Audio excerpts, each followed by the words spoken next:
Well, first things first, it's a pleasure to meet you. I'm quite familiar with your work. I own many of your offerings. And so I thank you for all of your contributions to the perfume industry. It's really surreal to be sitting here talking to you. So thank you so much for taking the time to have this conversation with me. Listen, man, thanks for having me. It's a pleasure. Let's talk fragrance and stuff. Let's do that, because I checked my mailbox some time ago and I saw these fantastic fragrances here. And I said, is this real? Because I've been wearing Molecule 01 for so many years now, and it's such a favorite of mine, and for a number of different reasons, which I'm sure we'll discuss. But thank you for taking the time to answer the question. So I suppose that I will start with the first one, which is that, I do own many of the Escentric Molecules fragrances, and personally, I love them all, whether we're talking about the Escentric 01, Molecule 01, Escentric 02, and I know you've played around with a few different raw materials to sort of achieve that desired effect. So when I received the news that these three exciting new fragrances would be released, which play off of the Molecule 01 DNA, I was very excited. It goes without saying. So I suppose my first question is, what inspired you and the brand to create these three new fragrances? Is it due to the versatility of Molecule 01? Is there something about ISOE Super that you feel as though is very versatile, very flexible? Because I do recall hearing in a previous interview that it's one of your favorite ingredients, right? Absolutely. I mean, I would be stupid not to kind of like use it to the absolute maximum extent, which is, there probably isn't another chameleon as an ingredient in perfumery like that. It's, it works on its own. You wear it, you get compliments, it lasts the whole day, it has an enormous radiance, but it smells very subtle and very pretty and beautiful. So that's a good start. If you don't need anything else but just that one molecule, that's already completely astounding. And the idea with the Molecule Plus didn't come out of sort of the necessity we felt we have to do something else or we have to do something more. It came about when I just noticed my partner Sophie. She would always comment on fragrances I was working on. Whenever there was like an iris note in those, she was like, I really like that, So over and over that happened again. At some point I thought, you really have a sweet spot for iris, don't you? And she said, I don't know how it smells, So I showed her some of the iris family and she was like, oh, this is wonderful. And then she said, why don't you make me a fragrance with that, you lazy bugger? So I said, sure, I can try. And then I thought, okay, she wants an iris fragrance only. And how can I portray that? Because iris as an ingredient as such is so subtle again and hasn't got an overpowering smell, unlike most of the other fragrance ingredients. So I thought, obviously, she wants a strong iris note. What else do I put with it so that we don't lose this beauty and the elegance and this powdery prettiness of iris? And I thought, well, I'm just lazy. Let's just take an enormous chunk of IC Super and see what that does. So I leveled that. I made my own iris note where there's one key ingredient in it, which is Iris Absolue Pallida, which is probably the best iris absolute quality there is on the planet. Costs about 50,000 euros a kilogram. And I took a few grams of that for the fragrance. So this became the centerpiece of the iris note, next to a couple of other smaller ingredients, which are very helpful to make a beautiful iris note. And just sat that next to IC Super. And that was pretty much it. I gave it to her. She started wearing it. And she was inundated with comments. And, people were stopping her on the street at her job. She's an architect. So they all came and like, oh God, you smell beautiful. And what is that? And she said, oh, my partner, as you know, he likes to play with ingredients and stuff. And so that was kind of finished. So she just wore the fragrance for weeks and weeks and it just didn't stop. So at some point I said to my partners in London, I said, listen, I'll send you a bottle of this, check it out yourself, see what you think. And same happened to them. They were, they got lots of compliments and people said how wonderful it smelled. So, and I said, look, this is just all I've done. I've basically just added an iris complex to an enormous amount of IC Super and it works. And, it's got the lasting, it's got the projection, it's strong but subtle. It's got everything what I would want to wish a modern fragrance should have. And this is how it started. So we had one molecule plus iris, if you like. And I thought, listen, this is, if we want to bring this exactly, then we need just more than one, because one to start a new series is just one, two is a couple, and three is a series. So I then identified Patchouli as a great playmate, if you like, with IC Super. So you have this very known traditional woodiness of Patchouli sitting next to 75% of IC Super, which is such a light, transparent, modern ingredient still. And again, that worked really well. The projection is enormous, the lasting is enormous, but still there's always this, it's subtle. It's not overpowering.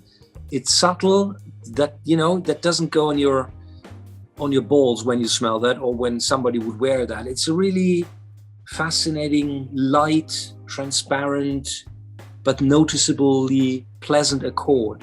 And that's what I probably really liked. So the Mandarin kind of completed the two I just mentioned, because iris is a hard note, Patchouli is a base note. So I thought it would be nice if we were to find something for Molecule Plus as a top note. So then I started playing around with Mandarin, and that was different to the others because, I had to get this fresh, zesty, tropical burst right of the Mandarin. And that was it. And we decided, look, I said, we got the molecules and they are just one, and they always only will be just one ingredient in the bottle. That's the concept. We have the Escentrics. They are full complex fragrances, as we know the structures from other fragrances, which are, where loads of stuff is happening. But what we haven't had is something in between. So if we base it always on IC Super and then have one other category to play with, like these three here now, then we really have M+, because it's just, yes, molecular one plus one other category. So it's an in-between for the molecule lovers and for the eccentric wearers. If they want something in between, they should look at that, we thought. That is absolutely incredible. Thank you so much for your description on that, because you just answered a lot of my questions. So I thank you so much for the comprehensive nature of your answer. And you mentioned something that I found to be really fascinating. And it's the fact that, the price per kg for a lot of these raw materials is so expensive, which, as I'm smelling the iris, you said it's a very pretty iris, it's very delicate, but it's also very sophisticated and refined. And then as I'm smelling it, because iris does happen to be one of my favorite floral ingredients. I love tuberose, I love jasmine, I love iris, I love ylang ylang. And there's just something about this. It has the starchiness. It has that organic quality. It's a little waxy as well. So I'm like, the iris in here is not compromised in terms of its quality. So I love the fact that you were able to talk a little bit about that. And another observation that I made is that you mentioned this as well. You have a top note, a heart note, and a bottom note. And so with that being kept in mind, do you feel like these can be layered with one another? Like, is the versatility of each still high enough, or do you think that each one should be respected and enjoyed as its own singular composition?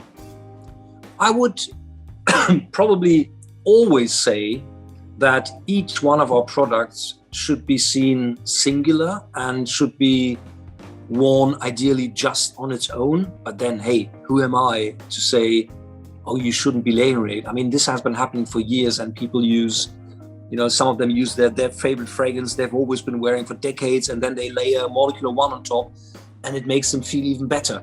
If that's the case, that's absolutely fine by me. But I would never say, now that we have M+ with 3 variants, I would never say, oh, you should really layer that with other stuff. I leave that totally in the good hands of our clients, who have more than the right to feel about that themselves. And if they feel like, oh God, this should be great in layering this with something else, I mean, fabulous. If that makes them happy and if that brings out something they really like to smell, great, of course. Thank you so much for clarifying that. I was never the biggest fan of layering, although sometimes I get a little bit experimental and I feel like I'm a bit of a perfumer myself if I layer two of my favorite compositions. But I'm enjoying all of these in their own right. And I've experimented a great deal with each one. And my scent of the day actually happens to be the Mandarin-based one. And I have to say, it's been about 5 hours now because I applied this at 6:30 in the morning and I can still smell the Mandarin. Now, granted, I did a few sprays on my shirt, but there's just something about the quality of the Mandarin as well, where despite its effervescent personality and the fact that it is a top note, it's so enduring and it's so resolute. Would you say that that's because of the ISOE Super that's sort of bolstering it up? Like, is the fixative quality of the ISOE Super contributing to the Mandarin, or would you say a lot of it is also given to the quality of the Mandarin itself? I think it's both. It definitely, yes, IC Super in that large amount I used it in has a fixative quality as well. But then when I started working on the Mandarin one, I had decided for this one beautiful Mandarin oil quality from IFF they have, which is just probably the best Mandarin oil I've ever smelled. So that was a no-brainer. But then just IC Super with that Mandarin oil, which we have about 12% of just the Mandarin oil, it was a bit too thin. It would just vanish and just go a bit too quickly. So obviously there are lots of other ingredients in perfumery where I felt strongly about to be able to touch up that Mandarin oil with some other ingredients. Mostly important was to never go away from the overall character of the Mandarin itself, because if somebody would have gone like, yeah, but that smells like Mandarin, but it also smells like orange and grapefruit, that would have been a bit disappointing, right? So I wanted to stay within the realm and the original beautiful character of Mandarin.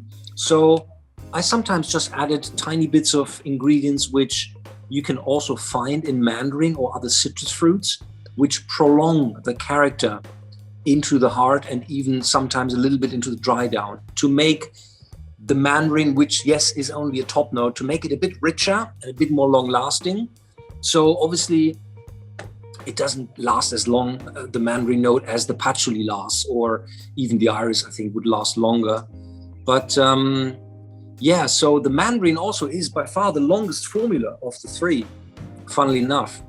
And so, you know, for example, there's a trace of jasmine absolute sambac in it to enhance the fruity character. There's a trace of orange flower absolute for the top note to make it a little richer and not just only citrusy, zesty.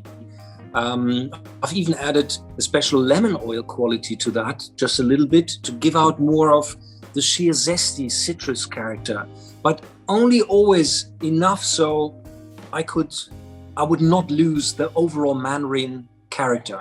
That was very important.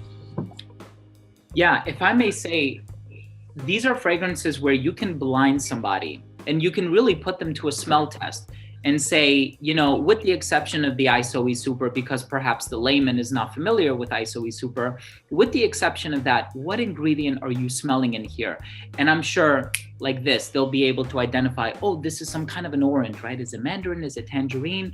And even with the iris, if anybody has any familiarity with the note of iris and its very unique olfactive profile, they'll be able to say, oh, that's an iris. And so I love how you manage to, like you mentioned, you know, the lemon oil and the jasmine, while incorporating these ingredients, pardon me, it still smells hyper realistic. It still smells organic. It has that bright, citrusy, zesty, effervescent nature that we are used to in Mandarin. And so you sort of captured or encapsulated that in the most organic way possible. So I feel like that is really commendable. I'm so impressed. I could not have wrapped it better in words than you've just described it. It's exactly to kind of, you know, like get the best out of that particular Mandarin oil quality I used, but then round it off a bit. Because Mandarin oil just on its own, even though 12% in the formula is a lot, but it's as thin as any other fresh note is, like bergamot or lemon or orange or grapefruit. Unfortunately, they will be gone at some stage and fairly quickly. So I just felt if I can give that a bit more tenacity, a little more long lasting, a little more oomph to, so that, you know, the Mandarin lover would not just like for 10 minutes smell the Mandarin, but like a little longer. So that was the goal. So I want to share, thank you so much for that, by the way. Of course. I want to share a story with you. And this is something that happened to a dear friend of mine, where he was at work one day and one of his clients walked into the establishment, and she was wearing this delightful perfume. It happened to be Molecule 01. And my friend complimented her on it. And he said, "Oh, what fragrance are you wearing?" And she said something to the effect of, "Oh, you're probably not going to be familiar with it, or it's a name you haven't heard of before." Now, my friend was a fragrance aficionado and a connoisseur of scents, so obviously he was quite familiar with it. And he goes, no, enlighten me. Like, what are you wearing? And she said, Molecule 01. And he goes, "Oh yeah, by Escentric molecules, right?" And then like her jaw hit the floor because she was surprised at, you know, him knowing the fragrance. But I've had that experience myself too, where there's something about, whether it be ISOE Super or Molecule 01 in general, where you smell it in the air and it's just so arresting. It's so captivating and so spellbinding.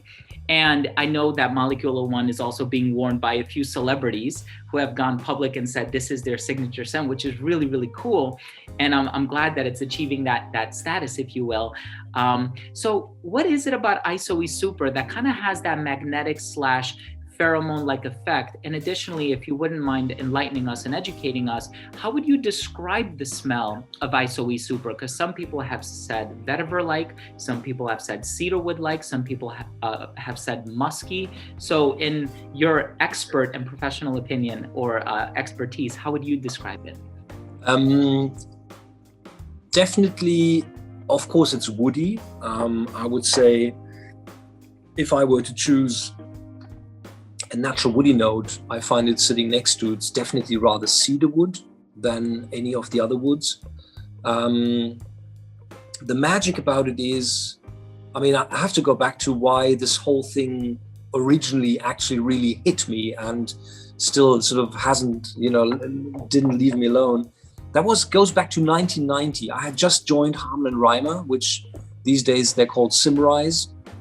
They gave me an office with the main ingredients you need to come up with a fragrance and a scale. And so they were like, have fun, you know, like get to know the perfume ingredients. And very soon, probably within the first couple of days, I smelled them all and I stumbled over ISOE Super. Back then, I had no idea what that was.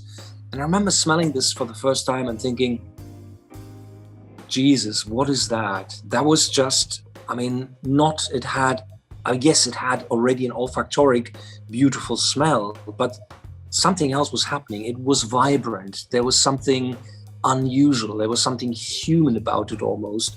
And so I thought, okay, I took it. I took a little sample, took it back to my hometown, and I gave it to a friend of mine. So we went to a bar Friday evening. I said to him, hey, can you just, you know, put a drop here, drop there?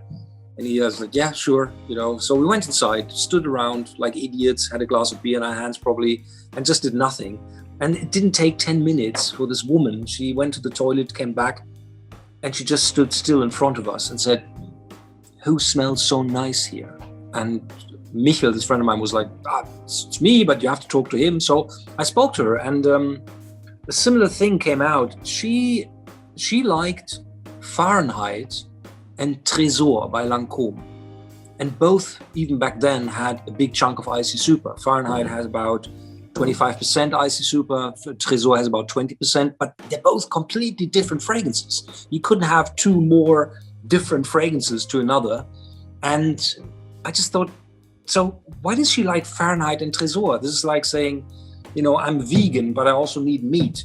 So it's really the opposite. It's the contrast. And of course, I found it's probably the same to me. I liked fragrances as well when they had a big portion of ISOE Super in them. So slowly it kind of got to me that, so this woman just, she dares to ask us who smells so nice, only because she has just now smelled a singular molecule on my friend's neck. That's mad. So years later, when the first diesel fragrance was about to come out, big thing. Diesel back then, you know, the coolest brand in the world. They had the wildest advertising campaign, really mad and really innovative. And the sales guy back then at our company was Alessandro Gualtieri from Nasomatto. So he was sort of the Italian sales guy bringing the briefing to us kind of, you know, trainees, and said, listen, we're asked to, you know, give out a few suggestions, a few submissions for the new diesel briefing. And, you know, so we all got sort of going and made lots of fragrances. He then showed, and they were always like, yeah, this is quite nice, but you know, we want something special. And one evening I said, when Alex was in Holzmin in Germany, when he was visiting, I said to him, why don't you just show them this, ICE Super?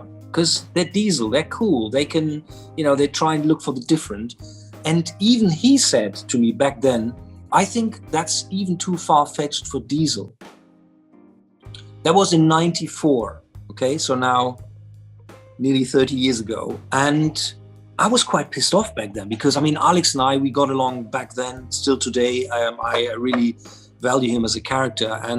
But he said, no, he really thinks that's even too far-fetched for them. And I think it probably would have worked for diesel back then as it would have worked for any other brand in the world, because somebody would have started wearing the stuff and somebody would have stopped that person on the street. And so the snowball would have gotten into the rolling mode. And then nothing. So that was 94. And then 11 years later, after I had gotten out of the industry in 2002, I just thought, you know, nothing has changed. People still love the molecule. Nobody's done that. I said, I'll just do it myself. And that was the beginning of Escentric Molecules, the Molecular One, together with the homage to the molecule, the Escentric. And then one other thing happened. Years later again, probably like around 2015, 2016, I met Professor Dr. Hans Hatt, who is one of the leading researchers here in Germany, in Bochum. He does nothing but he tries to identify the physicality and the chemistry behind how we actually do smell. So one of the things they did back then was they were checking out what a singular cell would say if the tiniest amount of an aroma chemical would be injected into it. I mean, it's, you know, pretty mad, the idea, but interesting somehow. So he told me that, and I said, so what are the ingredients you've tested so far? And he was like, yeah, you know, we tested linalool and limonene and citral and sort of all sort of the basic components of every essential oil they tested. And I said, well, so what does the cell say to that? And he was like, not much, and, you know, basically no reaction. So I said, yeah, but, you know, you need to check out some cool ingredients, not just sort of the boring stuff. So I gave him like 10 ingredients among Hedione and IC Super and Ambroxan and some of the others. And so months later, I hadn't spoken to him, he hadn't called me after his tests, and I called him. I said, listen, you know, you must tell me now, what happened when you put ISO Super into a singular cell? And he said, the cell started to dance. And that was what I was left with.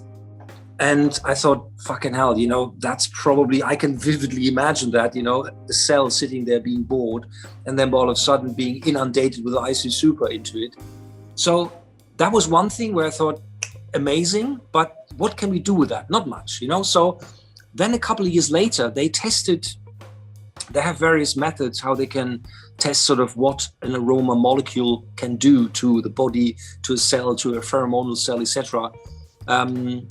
They had done tests on IC Super and basically found out that indeed IC Super stimulates one of our 5 remaining pheromone receptors.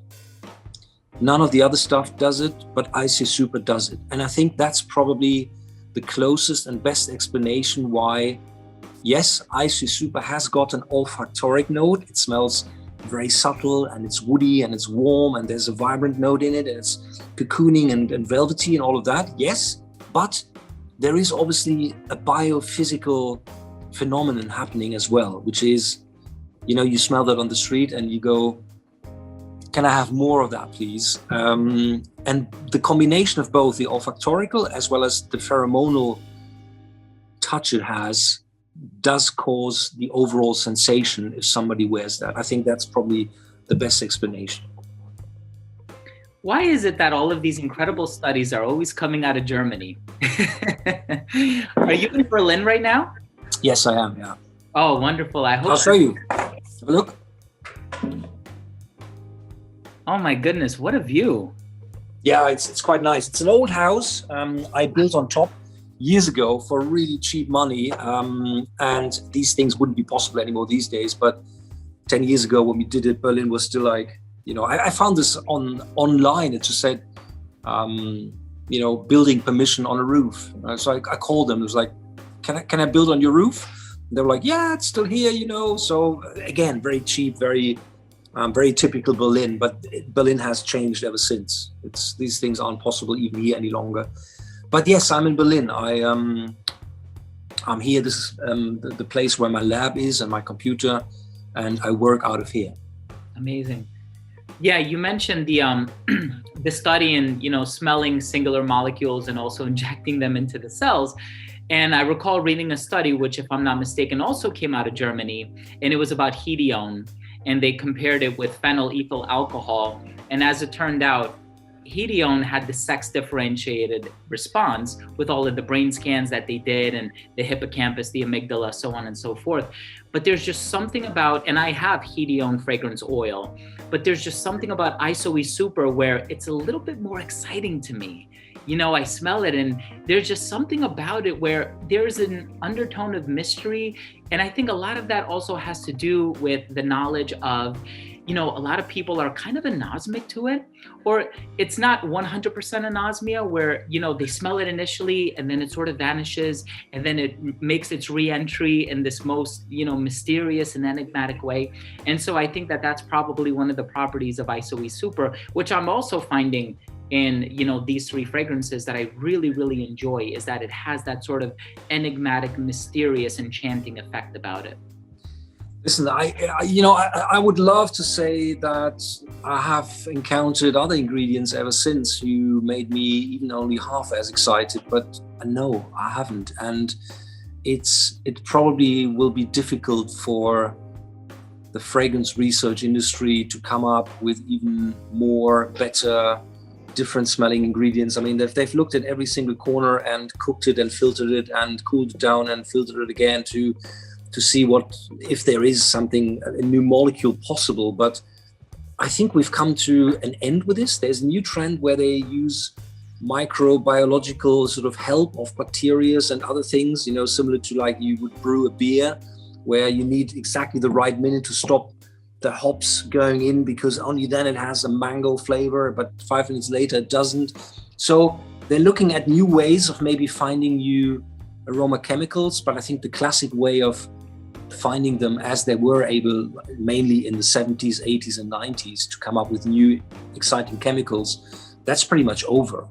But you know, we have lots of good stuff, and similar to the ISOE story is probably only the hedione story, which is that they've done tests with foreigners. They'll be sitting on a table, two people meet, they've never met each other, and they were just put in front of each other. And with some, they had the tablecloth drenched in hedione, and with others, they didn't. And the result was a ridiculously significant difference between the ones which had hedione spritz on their table and the ones who didn't. The ones with hedione were instantly way more sympathetic towards each other than the ones where nothing was in the room. So hedione is a bit of a floral sympathy booster, if you like. That's really fascinating. I wasn't aware of that. So I thank you so much for sharing that with us. Sure. And I know we've discussed the iris and the mandarin at length. And so I would just like to ask you one more question about the patchouli one, because I do want to respect your time. And obviously I want to thank you for, you know, Sure, giving us a little bit of your presence here.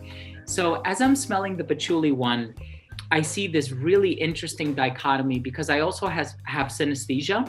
And so I imagine this sort of soft, billowy thing happening in the base, but you also have this patchouli note, which to me is not overly bitter, but it's not one of the more chocolatey, dense varieties of patchouli that I have encountered on the market as well. But what I can say is that It's very organic, very natural, very true to form.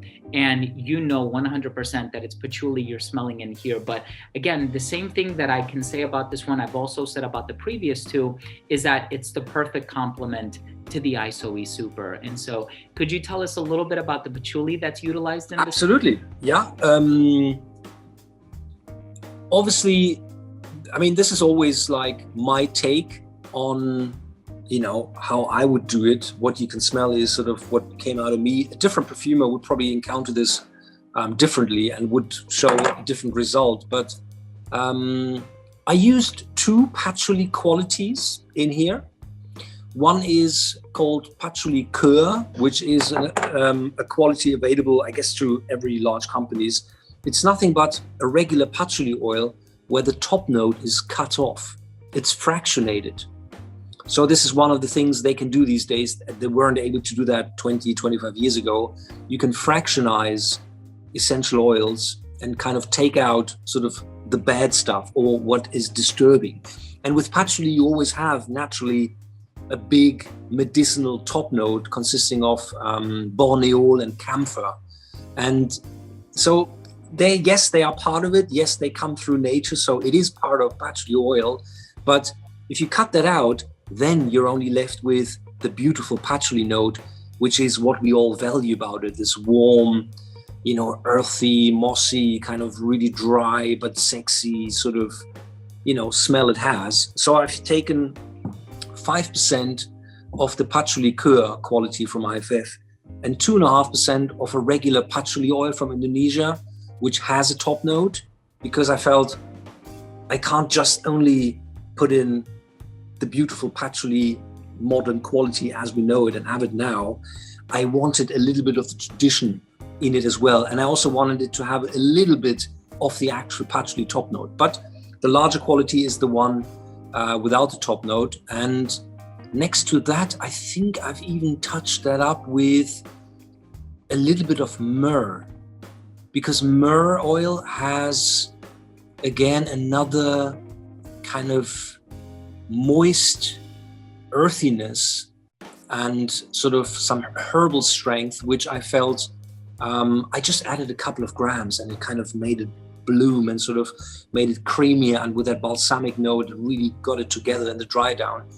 And but again, I wanted to leave it pure as much as I could. So I would definitely say, yes, this is molecule plus patchouli and nothing else. And that's it. That's what we have on offer right now. I love it so much. Thank you times a million for doing this. I can't tell you how much it means to me. And all three of these fragrances are absolutely incredible. I would like to congratulate you. You are incredibly skilled and talented at what you do. Thanks so much, man. And I would also like to congratulate the brand on these fragrances. And so for everyone watching, I'm just mentioning that there is going to be a link down below to where you can purchase these fragrances. I am in love with them. Thank you for everything that you do. And of course, thank you for taking, my goodness, more than a half hour of your time to do this interview. It really means the world to me. My pleasure, man. Listen, again, thanks for having me. It's always a pleasure to talk to people about this who know about fragrances, and you obviously do. And that's, you know, that's what I do. I'd love to share what I do with others who are interested. And again, thanks for having me. Very kind. My pleasure. I look forward to the day when I can meet you in person and perhaps we can share a pint of beer in person. Absolutely, which will be most likely to be probably in one of the next Essence fairs in Milan, which, I mean, yes, they have announced that they will do it in June, I think, this year, but I think it's too early. They can't have it. You know, I mean, a smell fair where people will have to wear masks to then you take the mask off and smell a blotter and then nobody can see what you're saying. So it's, I mean, I wish it's for it to happen, but I have doubts that they will actually really do it this year. So probably next year. I think so too. At least the beauty of the virtual landscape is that it has facilitated for things like this to happen. And so I think, you know, in 2019, we would not have been doing this. So possibly, I hope to meet you in person, whether it be Italy or someplace else. We'll definitely keep in touch. Super. Thanks so much, guys. All the best.